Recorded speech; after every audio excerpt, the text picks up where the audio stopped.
But at the same time, who knows? J.R. Smith could have probably cleaned up his act himself too. So we don't know that. Hope the best for both of these guys on their team. They know they got LeBron. They'll have LeBron James. He's a motivator. He's a damn good team member. So, best of luck, and don't make any dumb mistakes, JR. Yeah, like not knowing what the score is in Game 5 of the NBA Finals. Being shirtless like that was cool, but like making dumb mistakes in which the game was close, like I'm still a little bit bitter towards him in that aspect. But for some reason, I really do have a feeling that J.R. Smith, and like I feel like he's going to be the one signing if they have to pick one, which obviously they might not because they ended up releasing a player, and I already think that they had room for one more. So they could end up signing both of them. They're both shooting guards, so... But I do think J.R. Smith and LeBron James would be reunited once again, and I would call that the extreme sense of irony as well.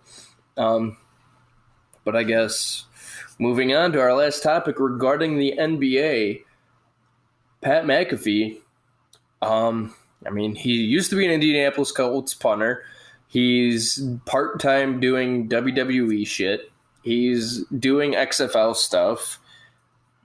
And this past Sunday, he was doing New Orleans Pelicans player introductions. And I do have to say, he did a pretty fine job. He ended up bringing up, I guess, a very special player introduction for both Zion Williamson and also for Lonzo Ball. Zion got the treatment of the 6'6" phenom. And we're going to end up putting in a clip afterwards in post-editing. And that's for our live crowd on video, and this part's going to be cut out for audio purposes. But anyways, if you guys haven't seen it yet, check it out. I know Riggs and I both checked it out, and sorry. Go on. Like, honestly, what are your thoughts? I thought he does a really good job. It was funny. It was entertaining. I think he did the job well that an announcer is supposed to do before every single sports game. It doesn't always have to be serious, like coming in, weighing in at 200 pounds, and he's 6'5". Joke around a little bit sometime. It gets the people entertained. It loosens up the vibe of the audience and it loosens up the vibe and the aura of the arena that you're in. Because honestly, vibes and things like that, like that's real. Like, if you walk into a room and one person's throwing off the whole vibe, now everyone there is being negative. But if you got one guy there hyping up the crowd, but also making jokes that are relevant and that everyone can relate to and no one's offended or harmed by, then go for it, man. And, everyone should just follow suit to that. Yeah.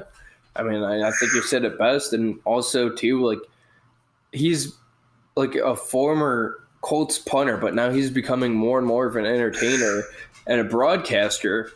And personally, I'm not a big fan of the whole entire former athlete turning a broadcaster because with my experience, I don't think that should be allowed necessarily because they didn't necessarily work for it. They just know the game because they played it. But that very well irks me. But I guess from the standpoint of any broadcaster that I want to see succeed, it would be probably Pat McAfee just because he does a good job of entertaining and it's not like kind of like that dry type, like Tony Romo type. Romo is a little, yeah. And did you also see how much money Troy he's Aikman getting seems paid too? I'm Troy Aikman and I'm calling games. Well, how about Joe Buck? Joe Buck, great. I loved hearing him in the 2016 MLB World Series. That was awesome. Bias, bless me. Oh man, that was bless you. Yeah, definitely. Yeah. That was a biased Buck that game.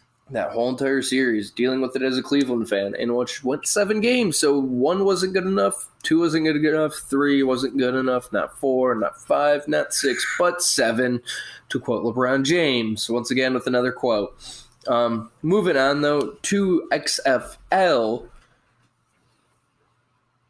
we ended up playing the clip to ourselves of the XFL player that ended up getting a penalty on himself. The official threw the flag. The XFL player caught the flag and threw it back at the official. Funny. In that tweet, too, I saw that somebody said it should be if you catch the flag and throw it back at the official, they should be offsetting penalties.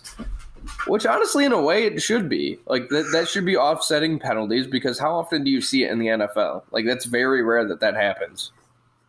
That is true. And I feel like in the NFL, the player that did that person will be suspended or that ref will feel some type of way and won't have a sense of humor about the situation. So, that's cool that the referee is not being a jerk and there's Scotty. Right. The referee's not being a jerk and taking it to the league and want the player suspended or fined or whatnot. Like, you're a football player or you're a professional athlete. You're passionate about what you're doing, You're in the heat of the moment. So I didn't find nothing wrong with that. It was good football and it's good entertainment, good television. And I like the fact, too, that, like, not only were you kind of, like, piquing in, like, curiosity to see what the official would end up doing, but the fact that he ended up catching the flag, throwing it back at the official, and the official said an additional penalty for throwing a flag at the football while being 100% serious, too. Like, I feel like if that would happen to me, I'd end up laughing. Like, I would, like, maybe he took himself too serious, but he's also doing his job, and he has the power to do whatever. So, but yeah, that was very interesting. I liked seeing that. I think that was something, like, funny and lighthearted. And I like the fact that the XFL is kind of going that route with the player interviews. You're seeing some competitive football games. I haven't watched the XFL in a few weeks, but I've been able to, like, notice that the Houston Roughnecks are, like, 4-1, and the St. Louis Viperback Blues, I'm just making up names because I can't think of them. They're 4-1 too, and St. Louis used to have a football team in the NFL, but they moved. But they get an XFL team. Yeah, I damn near forgot. But the XFL team is actually succeeding, and they're getting support. And yet their argument when they moved to Los Angeles was that there wasn't enough support to have a football team. Bullshit. But moving on, as I mentioned, though, between the St. Louis whatever the hex and the Houston Roughnecks, the Houston Roughnecks played the Dallas Renegades. I know that one, too, because that just flows. And they ended up saying on the sideline, again, when I said that they ended up like being very playful and fun and like happy-go-lucky, the players ended up asking if the mic was on, waited until the mic was on, and they said, quote, "Get Landry Jones the fuck out of here." Like, you don't see that in the NFL. For one, again, not bleeped. That's the second time, right? A player was that we know of. There has to be more than two. That's probably like the fourth week, so the eighth time.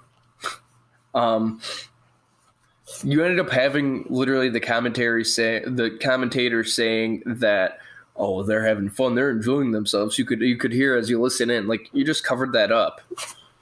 Like, it's very interesting from the fact of just having fun and actually enjoying the game, and it's also football during the off season for the NFL, so it's not interfering. Season's going until April, so you still have some time still, but you're seeing all these possible players that, again, I said this before, they haven't made it big, but they're making it entertaining. Have you caught any XFL games at all, Riggs, yet, or no? Not a single one. Do you have intentions to eventually? I mean, I might. It depends on what mood I'm in basically what mood I'm in. But, I will catch an XFL game pretty soon. Maybe I'm just too burnt out and afraid of, it's going to look like what it did back in 2002, where you're going to see Wrestler A come out and promote a show, which I haven't heard or seen about just yet, which is cool because it's keeping two products separate, owned by one person. But I will catch an XFL game in time. That's good. Good stuff. But as we go from the XFL, we're going to jump on over to the NFL before we end up taking a commercial break. But before we go to that commercial break, we're going to end up going with one topic. And that topic is Browns related, of course. I know how much you love hearing about the Browns, right, Riggs?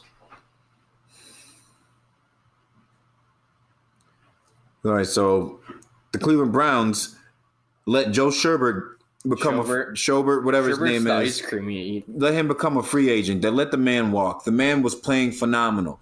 The man like I don't get the front office of the Cleveland Browns. I will always have my allegiance towards them to the day I die. That's how I was brought up. That's how I was raised. But you dumb son of a bitches have to stop letting these great players walk. Like, at least give